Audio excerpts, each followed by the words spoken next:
Elliot, welcome. Thank you. Great to be here. It's great to have you here, Elliot. For those of you who don't know Dr. Elliot Bandoli, he started his career as an engineer at Intel.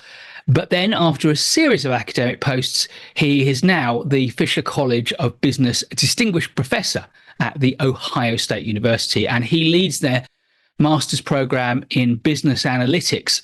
With a lot of project management experience, he's published a huge amount of academic and professional articles in many journals. He's also written 8 books. But most recently, he's just brought out Mastering Project Discovery. And I thought it would be a great opportunity to speak with you, Elliot, about project discovery. Can you show us the book before we get started? I can. I do have a copy here. Yeah. And we'll tell people how they can get hold of a copy of that. So, Elliot, you and I both really value the concept of project discovery. That's what your book is about. So I think the first thing we need to do is to understand what you mean when you use the term project discovery. Certainly. So I'll try to put it in a few words. Yep. I see it as identifying an evidence-supported opportunity to add aligned value.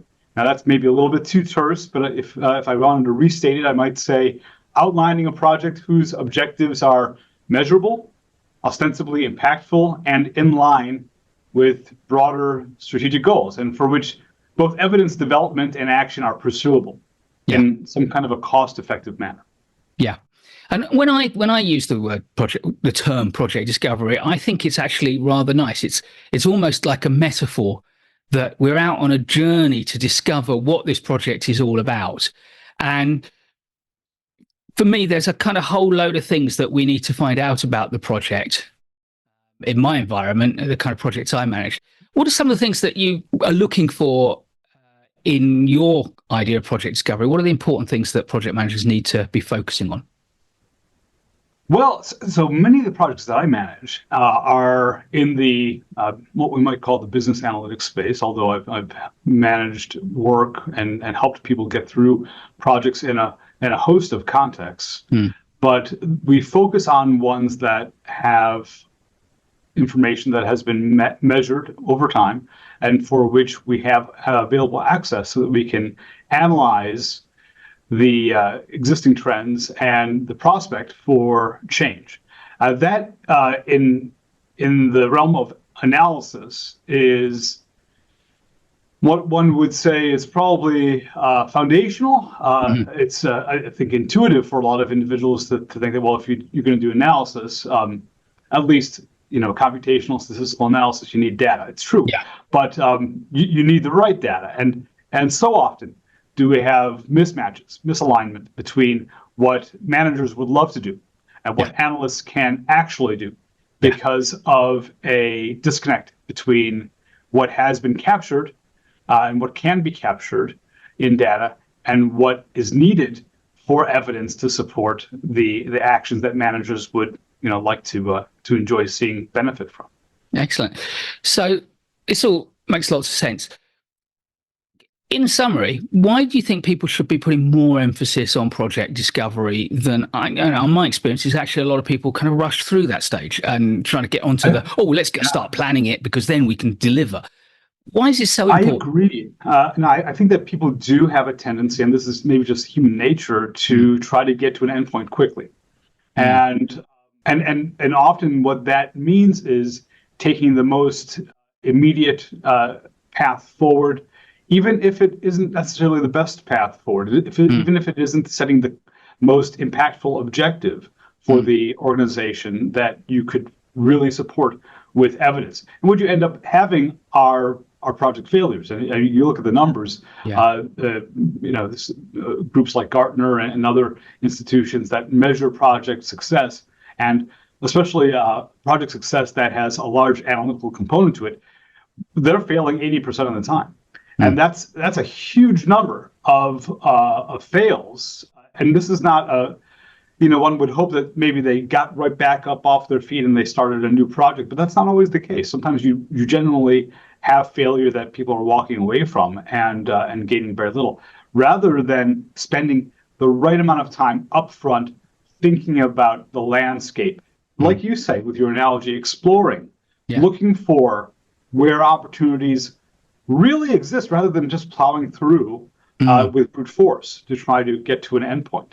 Yeah. I think a little bit of, I think we could all benefit from a little bit more caution and deliberate action when it comes to thinking about that front end of the project space. Yeah. If we try to rush through that too quickly, yes, we inevitably are going to be missing out on opportunities that really are a shame for the organization as well as for, I think, the team. Yeah. One question that occurs to me in listening to that is, there is still a lot of conversation in the community about let's put it no more strongly, about the different applicabilities of predictive project management and adaptive project management. Clearly, from my experience, project discovery has its roots in predictive project management. What's your kind of view on its application across the range of different domains that we might find? Yeah, so I would agree. I think that there are times when an organization cannot afford to do anything but adaptive work because they are pace setting, because they are firefighting, they are trying to scramble to make sure that they stay above water and maintain their positions.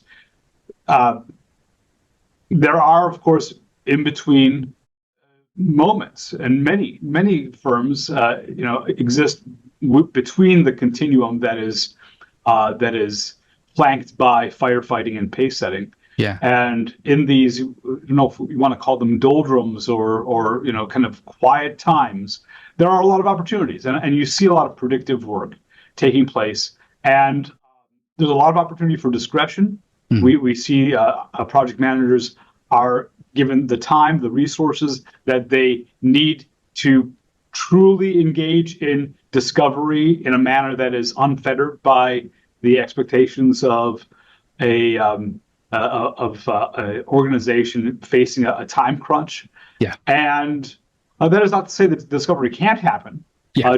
During these hectic times, but when organizations are at a point where they are at steady state, they are sailing along, there tends to be less pressure and more opportunity for engaging in more creative discovery exercises. Yeah.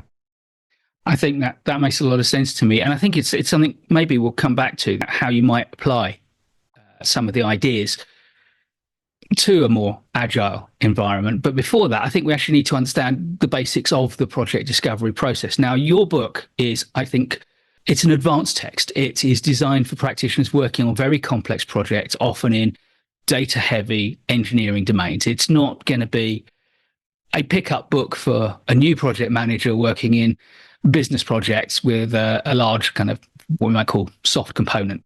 But that said, I think the basics of the project discovery approach that you spell out in this book have some real nuggets of insight that are going to be valuable in any project. So can I ask you to take us through those basics and give us a sense of a slimmed down version of your vision for how we should be doing project discovery robustly? Yeah, absolutely. So what you said about this not being a primer, it's not. It is ideally, it's a book that is read after one has had some experience, getting to know the basics of project management, reading a little bit about things like Six Sigma, Double Diamond, design thinking, other approaches that DMAIC to getting project work done. This is not intended to be a replacement method. This is intended to be an augmentation. Yeah. For in particular projects that are heavily laden with data, and anticipate a high degree of analysis. So what we do is, if someone who has some familiarity with project management reads through the book, they'll see a lot of things that I think they'll find familiar. Yeah. There are, in fact, there is a table at later on in the text where we compare the outcomes cycle, which is our framework for getting project discovery done and managing analytical projects, and we compare it against PDCA, DMAIC, double diamond design thinking approaches, and demonstrate that there are elements of each of those pre-existing flywheels that map directly onto the outcome cycle. The outcome cycle, it involves the deliberate documentation of objectives, their measurability, the utilities, which are our levers for making change. But all of these things are implied in many existing flywheel approaches to project management. We just focus on a lot more documentation. Yeah. With the intention really of giving voice to players within the project team, allowing individuals to create a plan B, a plan C, really encouraging that so that they can give themselves permission to fail fast and fail often, and therefore be able to take some chances, but also continue to scrutinize and be open to revising assumptions and documenting, the path forward from after one hits a wall. So much of the innovation in this text has to do with documentation, has to do with has to do with structure and the benefits that structure can yield in terms of highlighting alternative pathways for analysis, and also bridging the gap, I should say, which we'll get to, I think, shortly, between analysts and managers. Yes, that's a big part of it too. Yeah, and you mentioned the term outcomes, which is, I think, the mnemonic for the whole approach that you take. I don't know whether you'd call it a methodology. Some people are sniffy about that word for reasons, but without a doubt, it's the organizing principle, certainly for the first half of the book, which I found very compelling.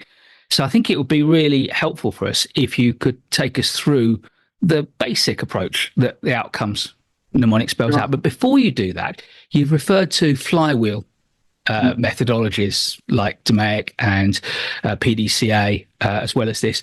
So can you just explain what you mean by a flywheel method?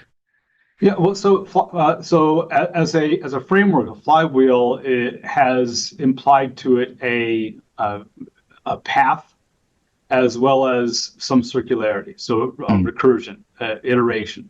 Yeah. And many depictions of project management processes have these graphical depictions have these arrows going backwards, which is, makes sense. I think to anybody who's ever worked in a project, you realize that sometimes you have to go back. Yeah. If you want to go forward.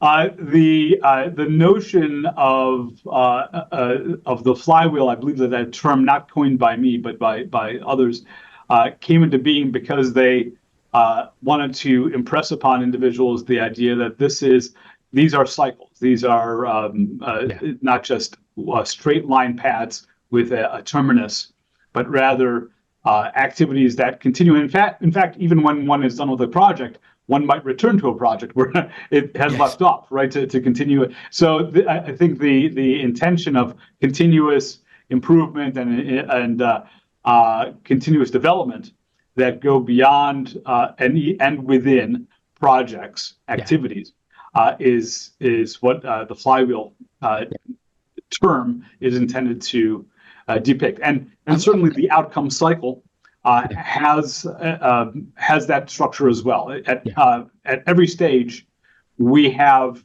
opportunities for individuals to rethink how they got there and whether they need to return to a prior stage and reconsider the assumptions, the feasibility, before moving forward. There's a lot of opportunities for recursion in the outcome cycle. It's really 6 components, since you've asked about it. Understanding objectives. We'll talk about the distinctions between some of those in a moment, I think.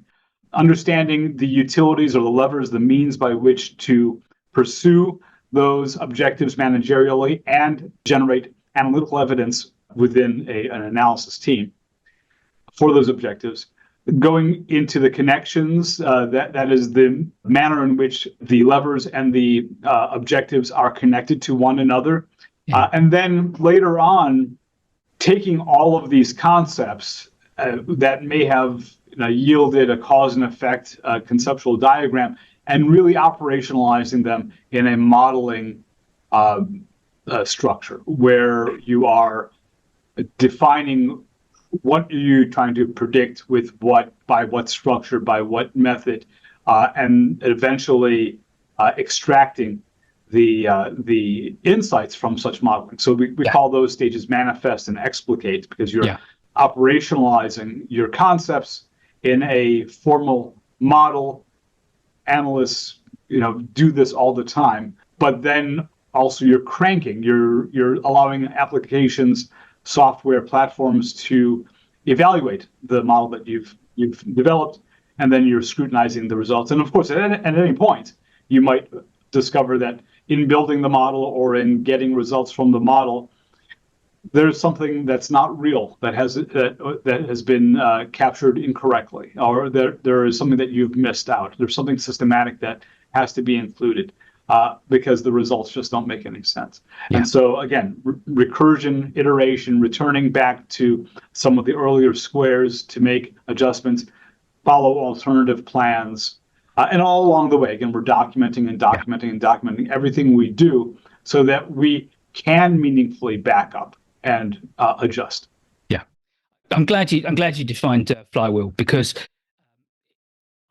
my sense of the metaphor was right. It is about that circularity, and I think that's why I think this actually does mesh quite well with the agile kind of paradigm, because this is iterative project management at its best. It's just at this stage iterating about understanding what we need before we even start iterating how we develop it and test it. So I guess the question that is obvious is, what could we take from that basic structure of understanding our objectives, understanding the levers, making connections, basically building our models? How might we take some of those ideas and apply them in a more agile environment where things are moving quickly? Yeah, so I think that all projects implicitly define objectives. I think that sometimes those objectives are handed down to us depending upon, again, what's the nature of the project. Is it adaptive? Is it predictive in its roots? And often the objectives that are handed down to us either by a relatively established project manager or someone above them are we end up making lemonade because we cannot really, sometimes it's not really a good fit to what we can offer as a solution.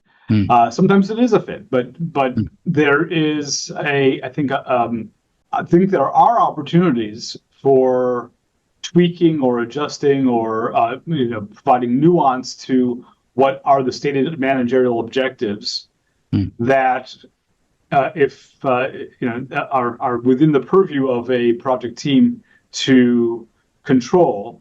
The question is, what is that nuance? What is that specific aspect of how do we pursue, say, the creation of a new product that provides a specific level of quality and durability?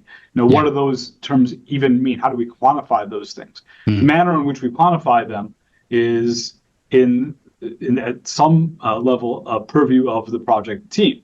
Yeah. And if we, the team will implicitly define what those are early on, but they may have to return and say, well, it's not actually this kind of durability or reliability that we can be very confident about, but we can be confident about this. And so let us deliver this, or let us pursue the delivery of this as a nuanced interpretation of what the objective is. The reason that that we do a lot of documentation in the outcome cycle is because of the relatively subjective and fuzzy nature of defining objectives in projects. Yeah. And what we think is the value in being a little bit more codified in saying this is exactly what we're trying to do. And let's allow ourselves to redefine that later on if it's not something we can pursue. Yeah. And in a high dependability project, it's absolutely essential what you mean by high dependability in your context, let alone all the other things. I've always been very big on the concept of project discovery. I think much of the time I tend to refer to it as project definition, but there's a lot of overlap in the different usages. And I've always made a big thing of understanding your objectives. So one of the things I found most delightful, if I must say, if I can say so, in the book, was you draw some very clear distinctions between things that, they're distinctions I've been aware of, but I've never really had terminology for them, and it's never really come up very much in a way that I talk about project management or train people in it. And yet I know they're important. And so whilst the relevance to in all situations may vary from place to place, I think it's really vital that project managers understand a couple of the distinctions that you've drawn so that they can consider whether they're appropriate to their definition or discovery about their project. So these two distinctions that you drew are firstly between fundamental objectives and means objectives, and secondly, between managerial objectives and analytical objectives. So can we start with the first one? Can you clear up for us when you distinguish fundamental objectives and means objectives in the book, and I should say with your co-authors, what's the distinction you're drawing, please? Yeah, so in the interest of targeted, impactful projects, there needs to be I would say, a rationalization of coming to terms with what must be done before higher level objectives get pursued. It's very difficult to approach something like predictive analysis, forecasting, trying to get a sense of what's going to happen next without sufficient time spent with baseline comparisons, codings, transformations. Again, much of this conversation is catered to analysts, but even outside of analysts in projects, you need to know the lay of the land before you start, doing some real kind of prediction development. And I think everyone, again, it kind of knows that it has to be the case.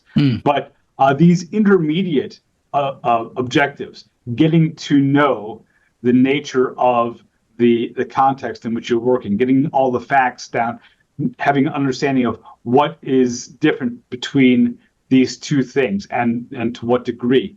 Those might be, in some cases, what we call means objectives. They are a means to setting ourselves up for the higher level objective that might be prediction.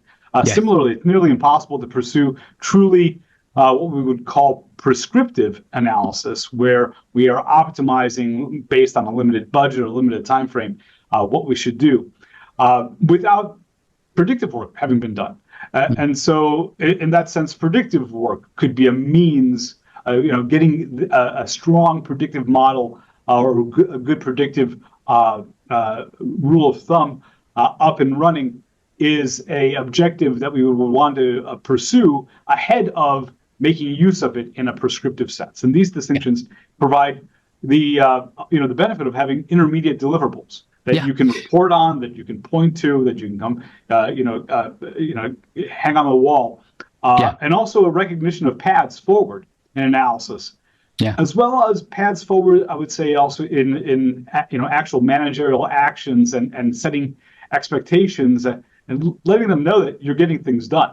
Yeah, I'm glad you mentioned deliverables, because when I kind of read the terms fundamental objectives and means objectives, I thought, not sure I could distinguish them. But when I read when I read that section of the book, I realized that I have for a long time taught people to distinguish between intermediate deliverables and end deliverables. The end deliverable is what you want. The intermediate deliverable is the thing you have to create on the way, because if you don't create it, you're not going to be able to properly deliver it. And thinking of those in terms of objectives is just another nice complement to that, because some people, they may not be following a rigorous process as your book spells out, but they might just find thinking of things in terms of objectives more useful to them or more intuitive to them than thinking in terms of deliverables. So I like that. And I also like the distinction you drew between managerial objectives and analytical objectives. So let's move on to that one. Sure. What are those two about, please? Great. No, these are really important to us too, especially when we're working with these teams that are delving into data in ways that match their expertise. This is why they were hired into the organization, perhaps. And it's a different skill set than the managers that they are working under, perhaps. So the distinction between managerial objectives and analytical objectives, we say every objective should have if data provided, should have a managerial and a analytical counterpart.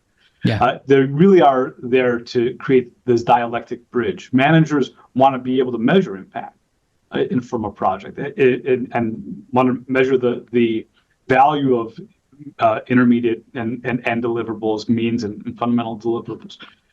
Analysts want to be able to provide convincing evidence to those managers that supports the actions that they are implying or prescribing to those managers. And frankly, if analysts can't convince themselves that of what they're seeing is real, it's going to be all the more difficult to try to convince a manager that what they're seeing or what they're prescribing is real. So the analytical objectives are numerical, statistical, computational metrics of how good the analysis has been, whereas managerial objectives are, this is how much better we can perform in this managerially relevant metric if we do these actions. Yeah.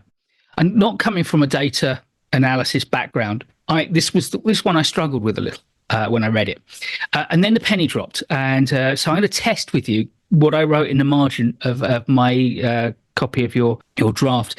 I wrote down that the managerial objectives are the drivers of the work and they're strategically motivated. Mm-hmm. And that the analytical objectives are measures of success in the delivery of the managerial objectives. Yeah, I think it's, I would even go beyond that and say that the analytical objectives are measures of the extent to which we are confident ahead of actually, prescribing, ahead of actually taking action, that the evidence supports our recommendation.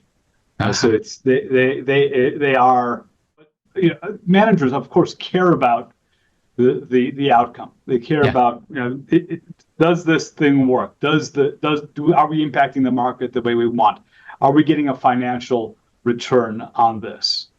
They want to know things. They can measure time. Did the project get done within a certain time frame that we needed it to get done in? Yeah. But the actions that are taken to the design choices for a product, the ad campaign that is designed for deployment to reach that market, why we have designed things a certain way. That's where the analytical evidence is coming from. And one would hope that if you're doing a predictive model and saying, look, we want to forecast, we want to be confident that the market is going to be there, that we want a model that predicts the durability of this product that we're creating. We want some assurances that it won't just fall apart on us. And the assurances that modeling gives us predictively or prescriptively, they can be statistical, they can be computational, the goodness of fit statistics, they are significance of difference statistics, they are accuracy and precision measurements in analysis. These things give analysts the confidence to be able to say, this is the best thing of many options that we have. This is the best one that we have. And I think, frankly, managers are becoming a little bit more savvy themselves. It's going to take some time, but increasingly they are also familiar with, some of these terms, and they're going to be asking, well, how sure are you that this is going to happen? How, what is your prediction error, on this? Letting me know what the upside and the downside risk is associated with this. Yeah, those are measured in the kinds of numbers that analytical objectives yields. It's a nice distinction, and I think your book, whilst it is written for deep experts in a very particular context, has made me think a lot. I don't think it's a book for everyone, but I think if you are working in high reliability projects, if you're very data heavy, very analytical projects, this is going to take your your ability to define a project and to understand what it is you're going to deliver to a next level. So for me, it was quite eye-opening, because it's probably the first time in a long time that I've read such an advanced book, and that's really stretched my thinking. So first of all, congratulations on getting it out. How can people get hold of a copy? Thank you, Mike. Again, I really appreciate the time that you've given to this topic today. The easiest path, I think, to getting more information and options for getting your hands on a book would be going to our public site, which is www.masteringdiscovery. One word. It's we'll put no hyphenations. It's Mastering Discovery. A concatenated word, I guess. Pair.com. So that's the most direct route. Or you can just search for me, Elliot Bandoli. You'll probably encounter my personal webpage. You can find a link to the site, to the book from there as well. Brilliant. Well, I'll put links in the description. It's been a real pleasure talking with you, and thank you very much for sending me the draft so that I can really get to understand the ideas. Elliot Bandoli, thank you very much for your time. Thank you. Take care. Please do give us a thumbs up if you like this video. I'll be creating loads more great project management content, so please subscribe to our channel and hit the notification bell so you don't miss any of it. And I'll look forward to seeing you in the next video.